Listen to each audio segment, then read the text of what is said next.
we go. It would help if I put the turn the camera on. What a day! What a day! Hope everybody's doing good. Hi, everybody. Welcome to Zanzibar. And I just realized I have Paranormal Paul on here. Different computer. I was normally I do this one downstairs in the bar with all the sports stuff, but last week and last couple weeks we had internet connection issues down there, and I was freezing a lot, and I didn't want to have that happen tonight. So until I can get that fixed and get we have an extender, internet extender, our Wi-Fi extender. It's right outside my office here. So I'll probably need to get one for downstairs, and then we'll be good to go down there too. So, but anyway, until that happens, we'll use this. So anyway, hope everybody is doing good. Happy Monday to you. And I know there's some nasty storms cutting across the country, and I know Mickey's in the path. I thought Pam's in the path. Gary's going to be in the path. So everybody be safe and just take shelter and just keep an eye out on the weather and stuff. So we want you all to come back. So. Hey Val, how you doing? Kevin's here. Gary's here. How you doing, everybody? Mickey G, how you doing? Denise is here. Hi, Denise. Or she was. Anyway, we have a fun show tonight. Kentucky Derby is this Saturday, and I'm not much of a horse person, and I think I've only watched the Kentucky Derby once, but I know somebody who actually owns a horse. He's not running in the Derby, but he's running on Derby Day at the racetrack at the Kentucky Derby. I don't even know the name of the racetrack. I'm sure he'll tell us. But he is backstage. He's my friend. I work with him. We call him Goose. His name is Mark, but we call him Goose. So he's going to be coming out here in just a few seconds. Want to say a few things beforehand. Thank you all for watching last Saturday when we were at Emmaus. And, watching it as I was recording it. Hey, Bigfoot Dwarf, how you doing? I couldn't tell if I was lagging or not or what. It wasn't until I got home the next morning that my wife was telling me that the connection was bad. I was lagging quite a bit, and I knew I got kicked off a couple times. Thank you so much, Pam. Appreciate you and everything you do, Pam. You're an amazing person. But anyway, I want to thank everybody for watching that. It was a pretty fun night. I wanted to do a show Sunday, which was yesterday, but I just didn't have time. I wanted to watch the Blues game, and that took me until about 4:00. And by the time I would have gotten on, it would have been stepping on everybody's toes. So I don't want to do that. So we'll have to do that sometime this week. Couple quick things before we get to bring Goose out here. Next Saturday, I'm not sure if there's going to be a show or not. I'm going to try and record one, but I don't know what the week's looking like. We are going to be in Smoky Mountain Festival in Townsend, Tennessee. I'm going to try and go live. I don't know. The festival goes until 6. My show is at 7, so I don't know if I'll be able to swing doing it live with that quick turnaround, but we'll see. And keep your notifications turned on between me, Blondes and Booze. We might go live a couple times Saturday night or Saturday throughout the day. I think the festival's from 9 to 6. So, but that's Eastern time. I might be able to go. That'll be 8 Eastern time. I might be able to swing it. I don't know. We'll see. I don't want to say yes or no and not have it happen. So we'll try. We'll definitely try. So anyway, without further ado, let's bring my buddy Goose out. Hey, Goose, how you doing? I'm doing wonderful. How's everybody doing tonight out there? Doing good. And thank you so much for coming on today. We about 2 weeks ago, maybe a week or so ago, we were sitting in the office at work and just kind of talking about your horse. And you were telling me things, and I'm like, what in the world? How is this? I found it very, very interesting. And I was thinking about it. I'm like, you know what? We need to get Goose on here and we're on Derby Day and just, have fun and talk about stuff. So Thank you for coming on here. You're welcome. I'm happy to be here. Hope some people might get some interesting insights tonight. If not, well, good luck. Fun to watch. It'll be fun to watch. For sure, exactly. For sure. So, as I said before, you own a horse. That is correct. You actually own 2 horses. Yes. First off, how did you get into owning a horse? Well, I've been betting on horses since I was freshman year in high school. My brother took me over to the racetrack for the first time, and over in Fairmount Park. Most people are from maybe the area, I'm assuming. If not, it's just a little racetrack over in Illinois. So over the years, I have a love for horse racing. Always have. My brother has been a great inspiration to me as far as that end too. Him and I, of the big family I have, are the 2 that are involved with horses on a daily basis, more or less. So in the last couple of years, we've kind of gotten pretty much closer with. I've been attending a lot of Keeneland racing events with him and his partners that he lives out in Las Vegas with. They're a great group of guys. And about a year and a half or so ago, they started bantering on a situation of perhaps maybe getting into a horse ownership. And here we are today. Own 2 horses. One has been pretty successful so far. He'll be racing this Saturday on the Kentucky Derby undercard. The other one, she raced one time. She ran against a Bob Baffert horse who was about $1 million purchase horse. She ran second against him. Unfortunately, she did come up with some nagging injuries, and she just got back to training about a month or so ago. So we're still holding out some hope for her, but right now our main focus is on Ironman Cal. So really the only connection I have to horse racing is my ex-wife. She owned a horse, and I remember her mom would always watch horse races to see who lost, Sure. to see who would be a cheap pickup or something like that. Okay. I don't know. I haven't really paid much attention since. So, but I mean, that's really my only connection with horses and stuff. And I've always, my dad just loved horses like crazy. But well, obviously he's not around. Specifically the Clydesdales. He's always had a special heart and place in his heart. Clydesdales are gorgeous animals. So, yeah. I went through that whole tangent. I completely forgot what my next question is. How did you? I mean, do you guys pick a horse or? So when you go in to buy a horse, there's really the owners get involved from a financial standpoint, but they got bloodstock agents that go out and basically scout horses at the 2-year-old sales, which is where we got both of these from 2 years ago down in Keeneland in Lexington during the 2-year-old sale, which is when most of the horses do go up for auction and that. So these bloodstock agents, they work around the country and they got plenty of people out there. And, they look for certain things in horses, their formality, their hind end is very big. What they look for, feet, any particular thing that pops out at them, they make notes of. And then when they go to the auction, they pretty much have a set number on what a horse is worth actually to the bloodstock or to them. And then they get back to us and let us know, hey, these 10 horses we think are within your range of perhaps purchasing.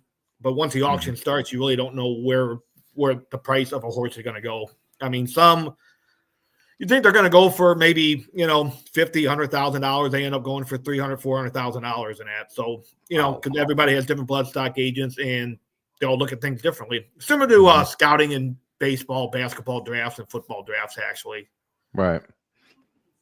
So, I mean, you talk about bloodlines. I mean, what do you look for in a good horse to purchase?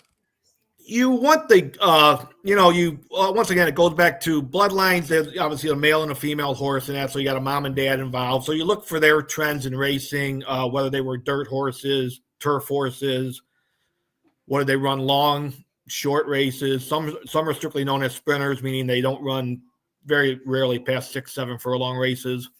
Other ones are bred to run longer. Obviously, your Derby horses, it's a 1.25 mile race. So you need some sort of stamina in their bloodlines to get them to run that far, essentially. So this is going to be a stupid question, or at least I think it's going to be a stupid question. I'll let you know if it's a stupid question. I thought they always ran on dirt. No, there is turf racing, which is Ironman Cal, the horse that we have. is he's run all his races on turf so far. He will probably never see dirt racing probably. His breeding is a lot of grass influence in the sire lines, goes all the way down. So yes, they do run turf races at most of your bigger, larger type tracks. Obviously, the track we have over here in Illinois doesn't run any turf racing, but turf racing is very big around the country, and it's getting bigger and bigger. Really? Is Churchill Downs is Kentucky Derby, right? Correct. No. Correct. Okay. Oh, it is. Okay. Is that dirt? That is dirt and turf, actually. So they run a dirt track and then a turf. The turf is on the inside, on the inner half of the dirt track. Oh, really? In fact, and then they just redid that turf within the last 6 months or so. Actually, they tore it all apart and reseeded and everything. It's gotten great reviews so far, from what I've been hearing and reading about. I'm watching horse racing. Really? I've yes. Never. I mean, I've seen highlights from the Derby and everything, but I've never noticed that there was another a track in there. So that's pretty interesting. Yes. I had no idea. I know Jeff Reborn now. Welcome. He asked a question, and we'll get to that here in just a second. Okay. I got it started. So, so where is your horse based out of? I know he is based out of California. So I am the only one of the group that actually lives away from the whole group. Basically lives in Las Vegas, actually. And so they have access to the horse a lot easier than I do. So me being in this ownership group is a little bit different because I get updates daily, but they're a lot closer to any update than what I may get or see, actually. So I'm looking forward to going there this weekend to actually watch him race live in person, because I may not get the opportunity again just based on where he is. Have you? I guess you haven't seen it race yet. I have not live, no. Okay. Just TV. Okay. A lot of yelling. A lot of throwing stuff at the TV. Yeah. My wife kind of frails at that sometimes, but I mean, I would too. I love my TV. Yeah.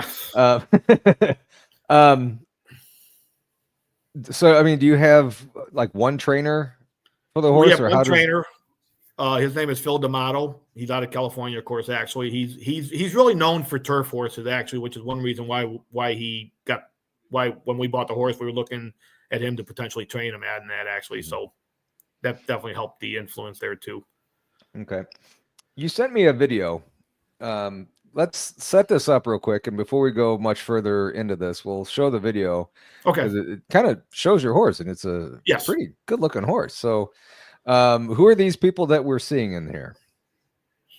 So we're going to see Jen is the horse. Hold on one second.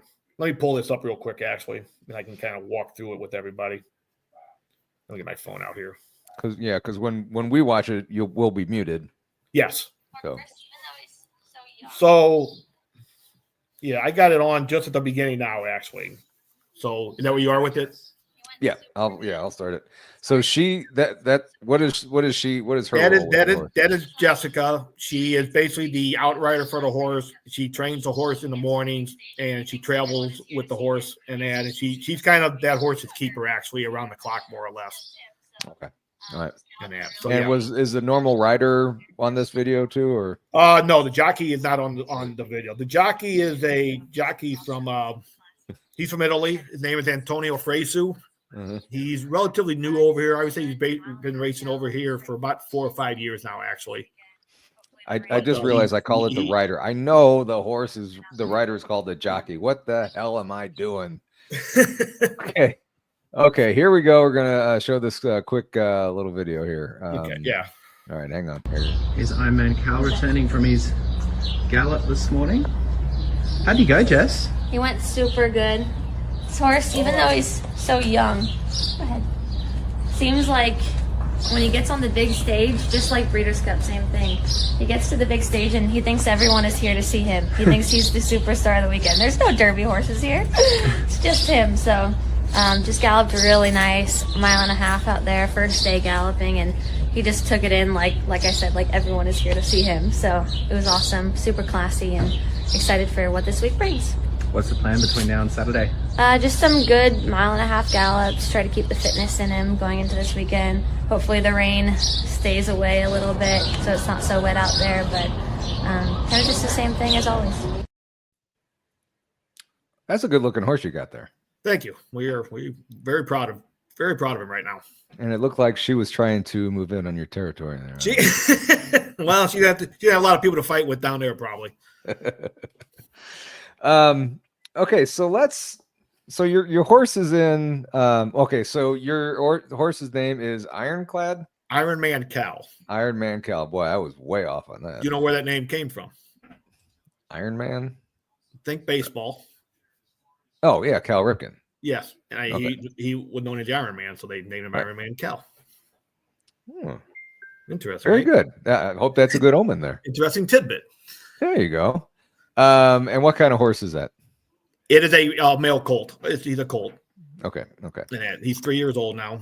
3 years old. When do they normally start getting into these bigger races? Well, this one, for example, we started training him after we bought him at the sale last year. And so he started training midsummer of last year. And then he took in his second race. He broke his maiden, which means he won his first race. And then he won a little stakes race out in California. And then we decided to enter him in the Breeders' Cup $1 million turf race on Breeders' Cup Day. And he ran second in that race, actually. Wow. So that was definitely he was not getting much respect in that race. Where he was racing at, called Delmar Racetrack, he really likes that track. 3 of his races have come over that track, and he's won 2 and finished second one time. So he does like that turf course. We know that. And obviously, we're hoping he likes the Churchill Downs turf course this Saturday. Nice. So so the horse is based in California. California, yeah. And this kind of blew my mind because at work, I was, and I've always kind of wondered this: how in the world do they get from point A to point B? I mean, I figured maybe it was just a trailer and they took, went out They like 2 weeks ahead. Hitchhike. It's different. How do they get from California to Kentucky? Well, they load them on the quick synopsis, they load them on a big cargo plane and they fly them. But so when they go onto the plane, they're wrapped up very well. Their legs were taped excessively with basically bubble wrap. I call it basically an ad. Yeah. They go in it's about a 10-foot by 10-foot cubicle that they're put in actually. And that they're not strapped down, but the whole sides are all cushioned. So, I mean, if they were to get bumped around a little bit, they're going to be cushioning themselves. Horses, So are they? for some strange reason, go ahead. Are they tied to anything, or are they? They are not tied. Really? They are not tied. Their horses are very, I guess, flexible would be the right word to use in that situation. That they tend to, my understanding, they don't tend to move a whole lot. And like I said, I've never been on a flight with one to actually see it. But that Jess you saw in the video, she was with them on his flight here. And a few of the other groomsmen also flew in. So there was I think there was 8 or 10 that were on that flight that flew into Louisville for this weekend's races, actually. So they stay with them in that cargo area. They give them water throughout the flight. They give them carrots or whatever treat the horses may like. Ours does like mints a lot. So he gets a lot of mints to eat, basically. Keeps his fresh breath, I guess. Well, if that gal's kissing him a lot. Well, yeah, that's a good point too. Breath. That's a very good point too. Yeah. I would really like to see. I'm sure there's videos someplace on horses getting on a plane. There is. Just trying to picture it, and it just.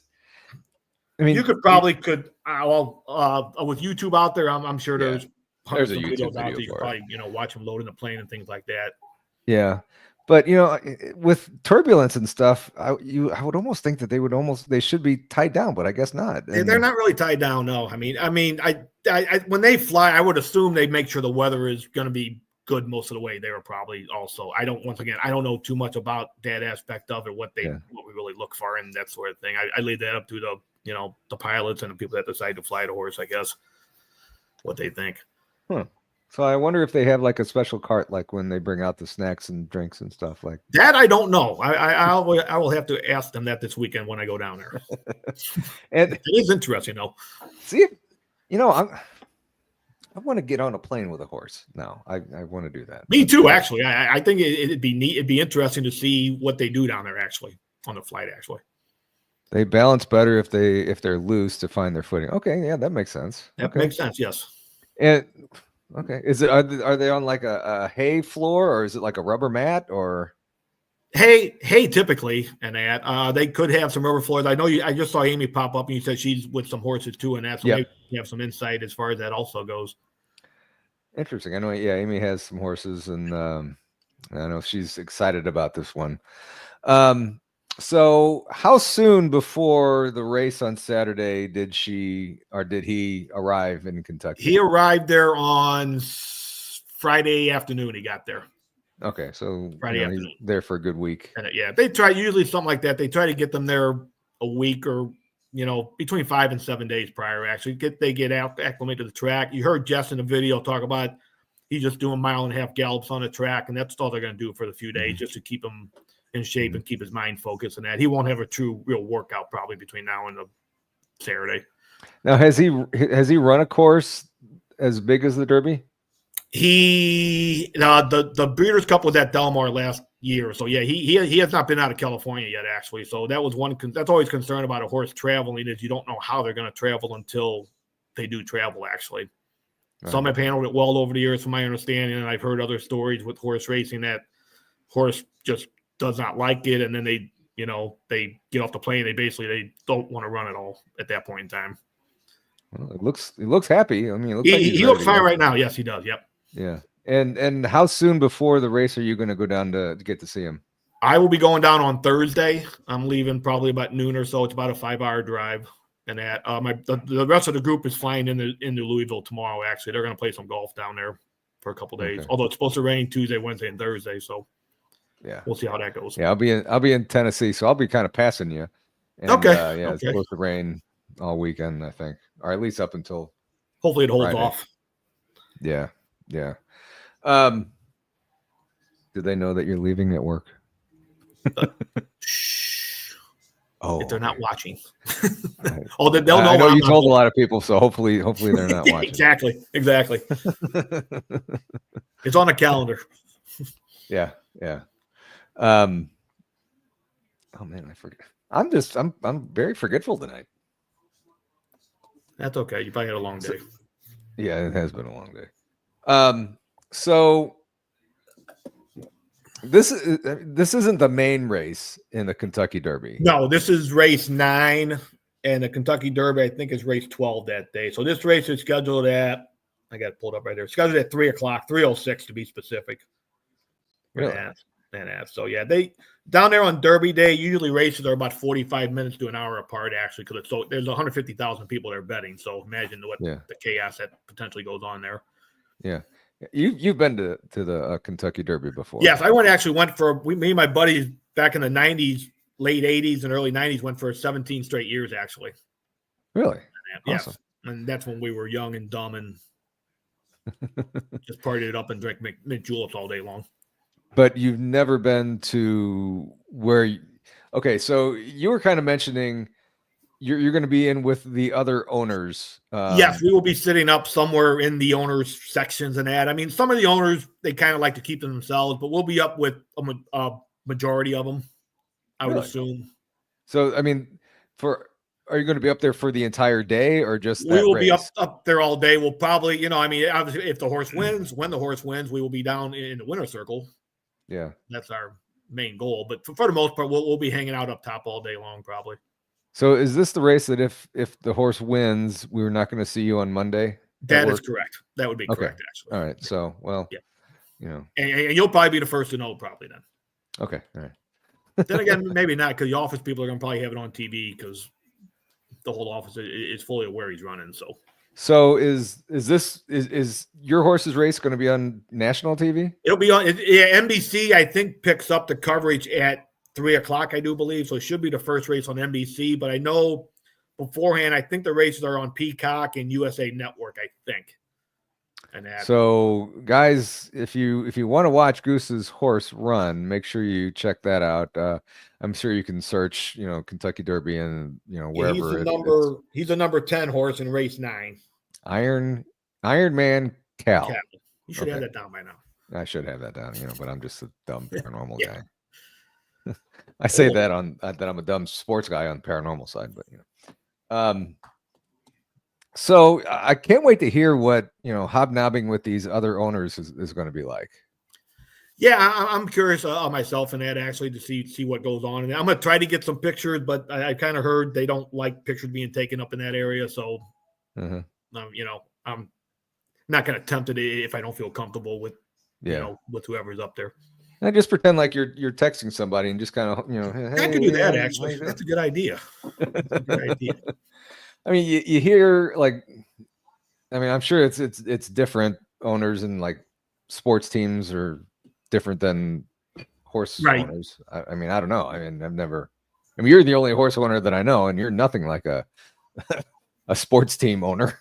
No, not even close. You're a lot meaner. Thank you. So what's after this race? Don't know.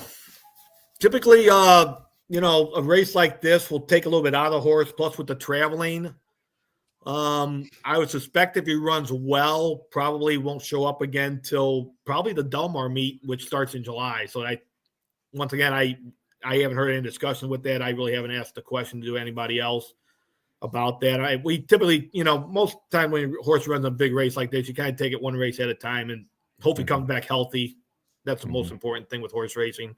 And then, of course, the win's icing on the cake, obviously, in that. But so typically after a race like this, though, they'll need a good couple weeks to kind of recoup their bodies and get back to eating. And that they tend not to eat. Some horses don't eat for a couple days after the races and that too much and that. So they do lose some body weight. Really? But he'll probably ship back to California probably early next week. Monday or Tuesday would be my guess. And then he'll just go back to his barn area out there and probably just, relax for a little bit. It takes a couple weeks to recover from a race? Typically, yes. I mean, horses, your top quality horses don't race but once every maybe 2 months, really? 6, 8, 10 weeks and that on top of it. Now, your smaller horses, once again, down here at Fairmont, I mentioned before, they run about once every 3 weeks or so. Yeah. And that, but when you're dealing with a pricey horse and that, a lot of times it's usually a good month before you see them again on the track. Gary asked a question, and he asked this before, and I apologize, Gary. Have you ever been involved in harness racing? I have not.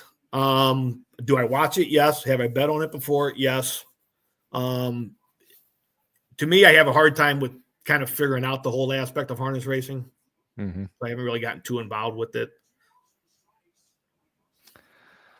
Man, again, I completely lost. I know somebody else had a question here, and I had a good one that was I was going to ask, but I lost it. Hang on, no. Play some music, but don't sing. I've heard you sing before. Don't sing. Well, I can't find it. Maybe you'll find it. Yeah, it'll pop up to me here in a second. So. I was hoping something would have come out. All righty. Yeah. BJ, you run that hard and that fast. See how long it takes you to recover. Yeah, there's no way that I'm going to run that. Very good question there. A very good comment. Yeah, that ain't going to happen.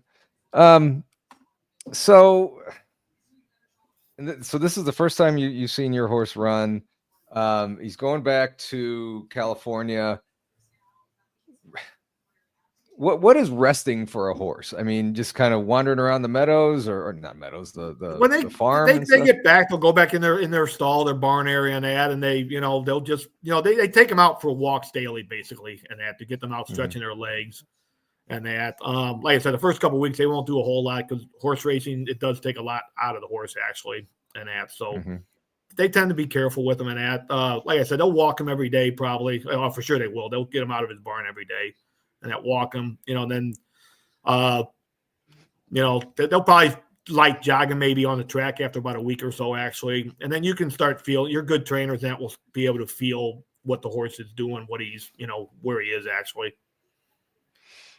Do they get like rubbed down too after a race or even before? They do have horse massage therapists and that. So yeah, they do potentially get massages and rub downs, bath. They get baths quite a bit. I know that.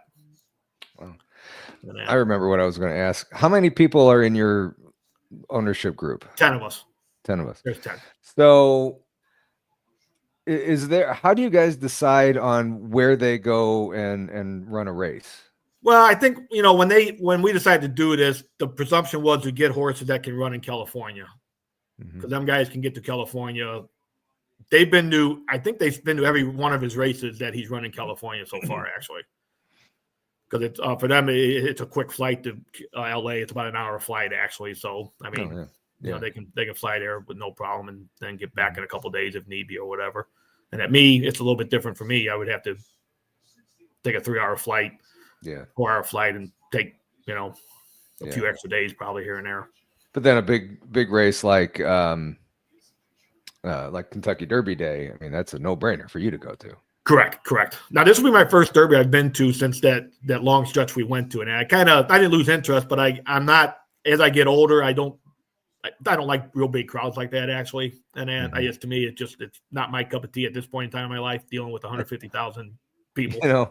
I'm the same way. Working in retail for so many years that we have, you spend all that time around a big group of people at work, and even though you're behind the counter, I'm in the office, I was behind the counter, it's still around a bunch of people that sometimes you just need to get away.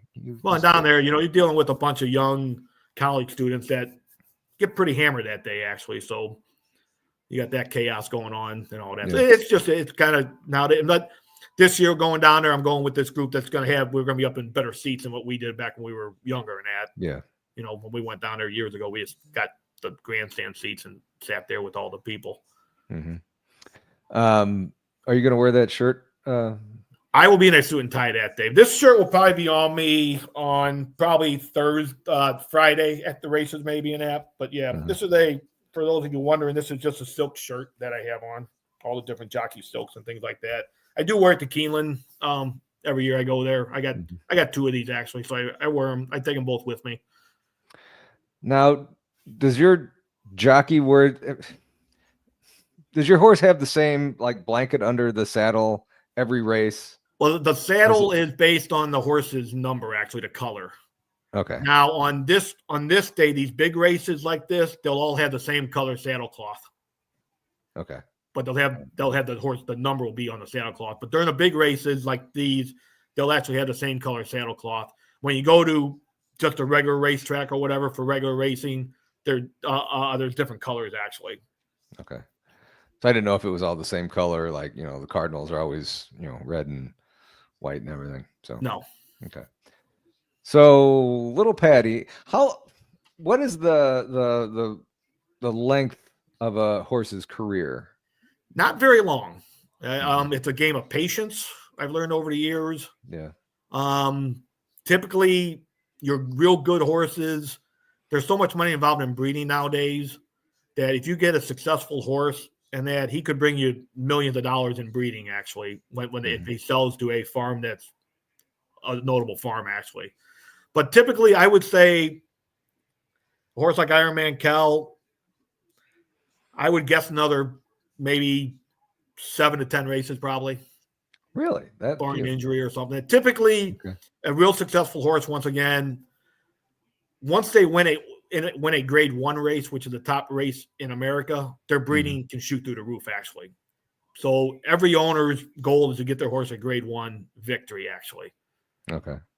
So that's kind of the goal for everybody that runs a horse, essentially, and that is to win a grade 1 and then hope that breeding, you can sell the horse to a reputable farm, actually. So a race on Derby Day, not the Derby itself. Correct. What kind of grade is that? Is that a grade 1 race? The one he is in is let me double check. I'm pretty sure it's a grade 1, just to make sure. This is a grade 1, yes. Okay. So this is a grade 1 race. So if he were to win this race, it would immensely get him some looks on breeding, and then once again, then it just depends on a point in time, what you want to do with him. The good thing about this year is getting back to the time off in the Del Mar. The Breeders' Cup is back at Del Mar again this November. So knock on wood, he stays healthy and is still performing at the top level. We know he likes that track. So Breeders' Cup would be on the horizon again for him, actually, if things work out. Nice. So little Patty asks, there we go. Are you planning on to breed your horse? We will not. No, we will not do any sort of breeding actually with him. We will, God forbid he can breed and it will be a successful on track. We will look for a farm, or hopefully a farm will approach us at some point in time and be like, "Hey, we're interested in buying your horse for X amount of dollars." Actually, sometimes an ownership group can retain some of the rights to the breeding. Actually, I don't know if that will happen or not, but that's kind of too far down the road right now to think about. Have you gone out there and met the horse yet? Me personally, no. I have never seen him live in person, actually. Okay. I know so he might not like me. I don't know. Was it last year or 2 years ago when you were feeding carrots to horses and one of the horses? That's every year. For those of you that haven't been to Lexington, Kentucky, it's beautiful down there. Yeah. So there's a couple farms down there that I go to. Well, there's probably 25 farms down there, but I've been to about 12 of them now or so, if I had to guess. So there's all kinds of breeding farms down there. That's where most of the breeding farms are, actually, your big ones. There's a farm down there called Old Friends Retirement Farm. Amy may have heard of this since she's into horse racing. It's where a lot of retired thoroughbreds go there, and the owners decide, when they're done breeding, a lot of times, they'll call this farm if they can take them in. They do. Obviously, they can't take every retired horse in. It just doesn't work out that way. But this farm does have 1, 2, 3 Kentucky Derby winners retired at their farm right now, actually. So that's one of my favorite farms. I do make sure I go to that farm every year just because it brings back memories of horse racing back in the 90s and 2000s, actually. Yeah. Every sport kind of evolves over time. How has horse racing evolved over time? Because from an outsider, I just see horses running around a track. Yeah. How has it changed? That's a good question. Looking back over the years, I know there's, over the last few years, there's been a lot more people come out against horse racing. Some people think it's unethical to the animals. Some think they get mistreated and this and that. And I'll be the first to tell you these horses are treated better than most humans are. Yeah. And that. Now, obviously, you do hear horror stories sometimes, but for the most part, I don't think much has changed over the years as far as the industry. The only thing that has changed a lot is the breeding. I've noticed in the last 10 years or so, breeding's become a big focal point of horses. That's why, hence your question earlier about how long do they race. Some don't make it past. Some horses win a Kentucky Derby and they get retired at the end of the year, actually.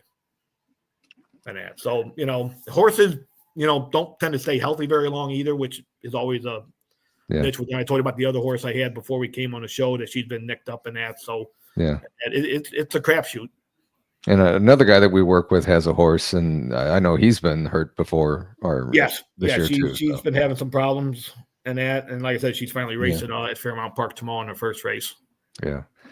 See, now you can go into work and say, yeah, my horse raced on Derby Day. Yours was on. I've given him trouble in that. I hope he's not watching this. Mike asked, do you guys as an ownership group choose the jockey, or how does that work?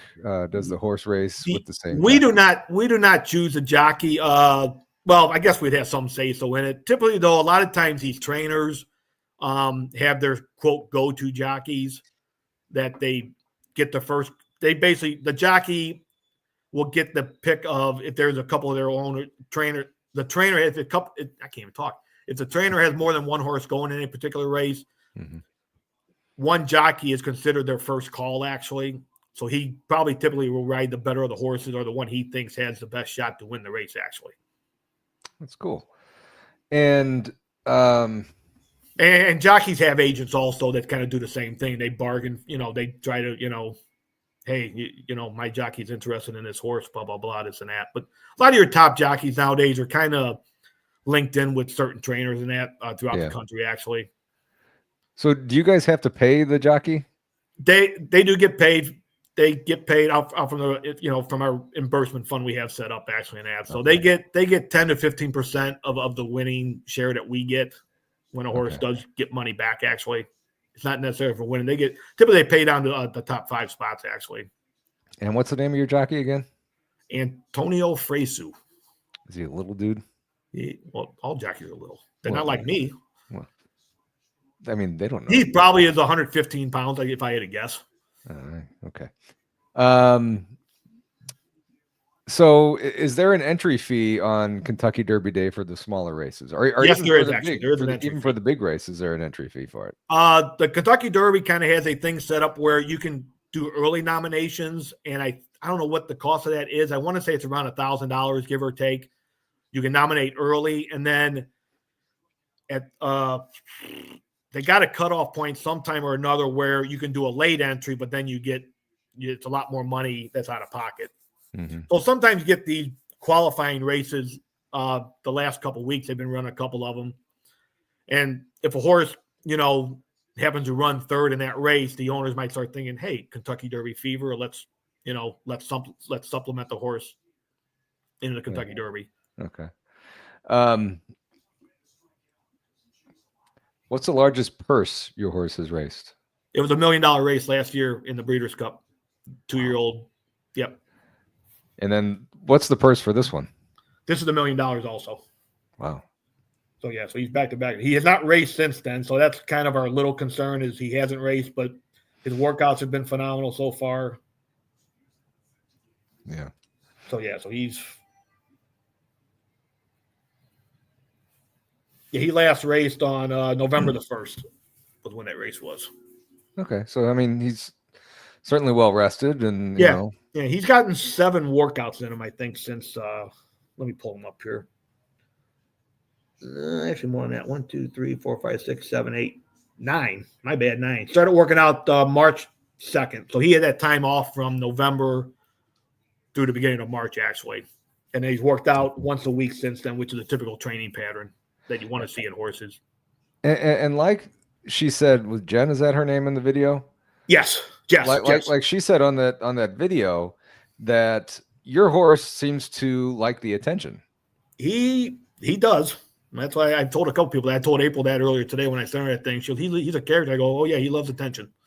Mm-hmm. And so, and all horses got their own little quirks. To my knowledge, this horse hasn't developed a quirk yet. I don't think. If it is, it's something minor, I guess. Actually. Really. So the one horse that I've been on, I can't imagine putting that horse into one of those starter gates. How has Ironman Cal been getting into in the starting gates? I mean, he's had no issue. That is one thing that does affect some horses, but from day one, when the first time they put him in a gate, when that gate opened, he came out running in the workout actually. So yeah, it's always a challenging thing. Also, there's plenty of horses that for whatever reason they don't break from the gate. Mm-hmm. And when you don't break good at the start of a race, any race, whether it's big race, little race, your chances are basically done. Yeah. So the last thing you want to see is the gate's open, a horse kind of stands there or gets maybe bumped at the break or something by somebody else and takes him off his game. So what's a typical strategy for running this long of a race? Is it, just run as fast as you can, as long as you can, or no? So in horse racing, there's horses are bred for, some horses have speed out of the gate, meaning they're going to go to the front probably. Other horses come out of the gate, they relax very well, which is what Ironman Cal does. And he comes out of the gate, as long as he breaks well, he'll relax well and sit off the pace. There's other horses that break not slow, they break out of the gate well, but they immediately drop to the back of the pack and they make one big run at the end of the race typically. And so all horses are kind of different. When trainers get going with them, they'll start getting a feel on what the horse is perhaps better at, what they're going to try him at actually, and things like that. Mm-hmm. I'm always curious, when I used to run, granted it was marathons or half marathons, I would always, just try and pace myself and, figure out a time that works for me and just kind of keep at that. I didn't know, if horses were, how different they were than humans. Yeah. No, some horses just, like I said, some horses break well, they go up front, other horses sit back. And, it's funny because being around some people that when we go to the racetrack over here and just kind of mess around a little bit with them, or watching on TV even, their horse is dead last. And they're like going, my horse stinks and this and that. What? I can't believe I bet this horse. I go, and I try to tell them he's a closer. He's a closer. Do they always win? No, but it's no different than a front runner always win it. They don't always win on the front end either. But and then suddenly the closer's coming and they're like, My God, look at him go. But it's the nature of the horses, actually. Yeah. Real quick, guys in chat, are we on? Because I got YouTube on over here and it's frozen. And it was from a while ago, it looks like. I hope everybody can still see me. It's I can. throw something in chat if you can still hear us and see us, if we're still going. Yes, you're still on. Okay. Because I'm looking over here and it's completely frozen. Okay. I'd be curious to ask the listeners if anybody has ever been to Keeneland Racetrack. Just out of curiosity. Jeff was. Where was that? Jeffrey Born now. He's been to Keeneland, and he says here it is. Yeah, he was here. I'd just be curious. Okay. Yes, it is. Absolutely. Mm-hmm. Okay, so everything's good. It's just somehow my YouTube over here got frozen somehow. Huh, that's weird. All right, well, anyway. Gary had asked again, but we answered this before. If you had been involved in harness racing, you've bet on them, but you haven't. Yeah. Correct. Yeah, I don't know too much about it really. Okay, I'm not much into harness racing either. I hear my dogs outside. Oh, here's a good one. Has your horse ever been clocked? I'm assuming not punched in the head. I'm a little confused by the question. I mean, clocked like hit hard, maybe coming out of the gate or something. I'm assuming it's timed on a race. Oh yeah. Oh yeah. Yeah. I mean, they get timed every race they run. When you watch a race on TV, they always show like the quarter time, the half mile time, the 6 furlong time, and then the finish typically. Okay. What they finish. So. Okay, so you've seen, and Jeff, I'll get to that question here in a second. You've seen many horse races in your life. Yes. How, in your opinion, how is Iron Man Cal? I still stutter on that one. Iron Man Cal. I'm gonna quiz you at work tomorrow. Stack up to some of the better horses that you've seen. I guess it's too early to tell with him. Being the fact he's a turf horse mainly also, and that you don't get as many turf races to watch as you do dirt races. So, I mean, obviously being in a group with this horse, I think he's doing very well. This is going to be a testful race coming up this Saturday.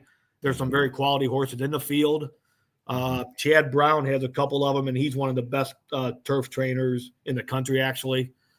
And that, so in fact, he has a couple of horses running that. I know I bet them last year actually a couple times. So, and that, but so yeah, there's a couple of good trainers in there. But Iron Man Cal, I think right now he stacks up with them. Like I said, we'll see Saturday what happens with. I know you heard Jess say about the rain and that. They're a little concerned if the track does come up. If they do get enough rain where the turf is even a little bit wet. I don't know how he'll do on a little if it is a little moist to it, but I think if the rain's out of there by Thursday, the track conditions should not come into play at all. Do they postpone horse races because of rain or weather? For that very, matter? very rarely. There was one, a couple. Well, in fact, it's funny when I went to Keeneland a few weeks back. The opening week of Keeneland got canceled because of all that flooding that we had in St. Louis here. They got hit also. In fact, the town of Frankfurt completely flooded. Wow. And that. But they were supposed to open up on Friday race, and they canceled Friday and Saturday. And then they started on Sunday, but they ran. So they typically run Wednesday through Sunday down there. Okay. But they canceled Friday and Saturday. They started the meet on Sunday, but then they raced Monday and Tuesday, the races that were going to be Friday and Saturday, actually. Okay. But I mean, it takes a lot. Unfortunately, they do run in sloppy condition and things like that. I mean, and it does happen. I'm sure plenty of tracks have canceled over the years. Yeah, I know more so in wintertime. You get the winter weather that they will cancel, the cold and the snow and things like that. And yeah, I'm if it's tornadic weather or something, I'm sure that they wouldn't. Yes. Yeah. Correct. Certainly not have all those spectators out there and that stuff. So correct. Okay, my YouTube's back up on my other. All right, so we're good. Okay. So who do you think is going to win the Kentucky Derby? I don't even know who's in it. I mean, Right now, I am on Journalism. He's the 8 horse in the field. He's going to be the favorite. his name's numbers is Journalism. Journalism. Wow. Let me pull it up here because I got a couple of them here. I just kind of. I think I would pick that one. Yeah, he ironically, he is from the West Coast also in that, but he's 4 for 5 lifetime. His first race he ran only a 6 furlong race, which he's not bred to run really. He's bred to run longer. The next 4 races, they ran him at least a mile and 16th. He's won all 4 of them, and his numbers have gotten better and better each race, actually. Nice. And he's out of a top sire named Curlin, who is one of the top sires that's still around today. And how long is the Derby? Mile and a quarter. Mile and a quarter. So none of these horses have ever run a mile and a quarter before. So this is kind of the first test for these horses. Oh, really? And yeah, they don't run any long races. Mile and 8 is about the longest they run before the Derby. How long is a furlong? And put me on the spot. I'll tell you this: 8 furlongs is 1 mile. Okay. So 4 furlongs. I got me thinking math. 4 furlongs would be a half mile. 2 furlongs would be a quarter mile. So it's 10 furlongs. But yeah. Okay. All right. You got a very interesting guest. Really enjoy listening to Goose and Paul. Cool. Thank you. Hope you guys enjoy this. Thank you. I had nobody else to come in. No, I'm kidding. So anyway, a couple things about the Derby and Adam. Like I said, I like Journalism. Don't take my thoughts for that. I know anything better than anybody else does. My wife will end up picking out some horse with a swishy tail or a gray or something like that and probably win. So those are the ones that always win. I love his name. That's the people I hang out with. That's what they do. And I sit and look at a racing farm and study it and lose money and that. And they're walking around with cash in their pockets actually. So yeah. But if you're going to bet the Derby, Journalism is a horse I would definitely use. What's the other one at? The 10 is Grande. And then the 17 is Sovereignty. And that's the 3 that I would kind of use a little bit of. Grande's a long shot. He's a big long shot. But I'm going to be betting a bunch of trifectas, exactas also in that race and everything else. So I'll probably be back at work on Monday, Paul broke probably. Unless your horse wins. If the horse wins, then the Derby doesn't mean a whole lot probably. Then he wouldn't even show up to work. No, exactly. Any Triple Crown material this year, in your opinion, Goose? Journalism would be the one, in my opinion. And I got a degree in journalism, so I would pick that one in a heartbeat. Talk about picking names. That's one I would pick at. Yeah. This horse, he's a big, striding, good-looking colt actually in that. I mean, he's gotten better. Like I said, each race he runs actually in that. So, I mean, he's my pick right now. And then he got a great post position draw the other day. When you run 20 horses in the Derby, you can't be inside or you don't want to be far outside typically. Right. Now, it's ironic. There's only one number of a horse that has never won the Derby, and that's a 17 horse actually. Really? Yes. And that is Sovereignty this year. Really? Ironically. Got to be a first time for everybody. But yeah, that's my philosophy. It's overdue if you look at it that way. Yeah. What position is your horse going to be running in? Do you know? He should be running if he breaks well in that. I'm expecting him to be 4th or 5th probably. Okay. Somewhere in that 3rd through 5th, 6th range probably. So and he'll come with his run. So how do they figure the positions? Is that like 4th or 5th from the rail, inside rail, or yes? When they do draw post position, it's the ones on the inside, and then it goes out from there. Actually. Okay. Is there an advantage to being on the inside rail as opposed to being on the outside, or it all depends on how the track is playing that particular day? There's a thing called track variant. One day the track could be favoring inside horses all day long, or up front horses. Then the next day you could go back and it's completely the opposite. Really? Okay. It's a weird thing, and people always think there's some sort of fixing with stuff like that and that, but there's no fixing going on. They don't, the tractor comes through and does the track each day and night and everything else actually. So it's the way it plays sometimes though. Mm-hmm. A question just popped in my head, and I don't think I'm going to ask it because I tend to, when I bet, I tend to look at speed horse or up front runners first, actually, in that. Now, my brother and another guy that we hang out with, they look at the closers, actually. It's just the way they handicap their horse racing as opposed to me. Okay. Yeah, I guess everybody's got a different way of everybody has their own. looking at it. You know, I tell people all the time, you know, if it was easy, it wouldn't be there. Right, and everybody would be exactly right. Horses to win. It's gambling. It's part of gambling. It's, you know. Yeah. And BJ says, I look into the horse's eyes, see what is inside. That would be how I would do it. Those eyes give you insight to the whole new world. Yeah, correct. Just like looking into a human's eyes. Yep. And Jeff, bet journalism, Paul. Goose is right. The curling horse will win. Okay. Now there's two of us then. There you go. There you go. That's two of us. There you go. And real quick, when your horse is 306? 306 St. Louis time? Yeah. Central time. So it should be on NBC. I thought I read something today that NBC was picking up the. Hold on one second. I can look it up real quick. Okay. I think I saw today that NBC was picking up coverage at 3:00, but it's on all day. Yeah. Let me hold on. Let me go to my horse site. I'm sure one of the NBC channels, whether it's Peacock or NBC Sports on cable or whatever, they will have. Yeah. So it says here, the third. Starts out on USA Network and Peacock from like noon to like 2, and then they switch over to NBC at 2:00 actually. Okay, and those are all St. Louis times, so that's all St. Louis time. Yes, correct. Sorry. So and they'll show every race from about the 5th race on actually on NBC. So 306 would be 406 Eastern. Yes. Yeah. And the Kentucky Derby is will be 6:57 East Coast time. Yeah. And you said 45 minutes to an hour in between races? Yeah, yes. That, as it gets more crowded throughout the day there, they lengthen the thank you there, Pamela. As it gets closer to the races, as the place fills up and they stretch out the post times, allow people to bet. Yeah. Okay. Well, Goose, this has been fantastic. I know I've learned a lot. Coming from somebody who hasn't really spent much more than just oohing and eyeing at horses. This has been very interesting. So thank you very much. The listeners enjoyed it, and I would love to do it again sometime. Just let me know. Sure. And good luck to all you people out there if you do decide to bet the Derby.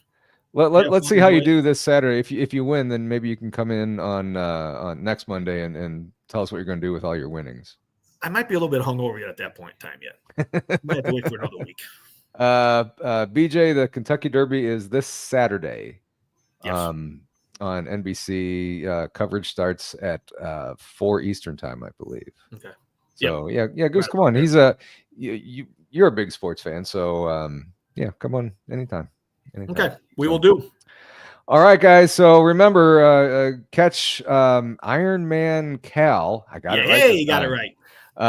This Saturday on one of the NBC networks. Just go to one of the NBC networks. You'll see it. Yeah. So, and best of luck to you, Goose, and hope to see you on Monday. But I hope you win. Yes, I won't see you. You're off Tuesday, Wednesday, right? Yeah, I'll be off Tuesday, Wednesday next week. Okay. Yeah, I won't see you until next week then. Wait a minute. Next Tuesday is the 6th. Oh, so guys, make sure your notifications are on. Remember, May 6th, that's a Tuesday, not this week, but next week from tomorrow. I will be going live at noon as I get my tattoo of Paranormal Among Us on my arm. So you don't want to miss that, and it'll be fun. It'll be fun. So everybody have a great week. If you're gonna watch the Derby, watch the Derby. Hey, if you're going to be in Tennessee next Saturday, come on down to the Bigfoot Festival in Townsend, Tennessee. I believe that's right outside of Gatlinburg. No, it's not Gatlinburg. It's in Tennessee. So I can't remember what it's outside of. Now it's killing me. But anyway, hope to see you guys and keep your notifications on between me and Blondes and Booze. We might go live a few times on Saturday if we have some really cool guests. and stuff, and we'll get that out there too. So once again, Goose, thank you very much. You are welcome. For coming Anytime. on tonight. So all right, Have a good one. everybody have a great rest of your night. And somebody was in chat saying go Senators, and Goose and I are going to say go Blues. Go Blues. Oh, you Let's got go Blues. Yeah, you're a Golden Knight fan. Yes, too. yeah, I got the Knights too, so I got two. Yeah, we'll shut you off now. All right, thank you. All right, everybody, All right, have a great rest of your night. See you guys. Yep. And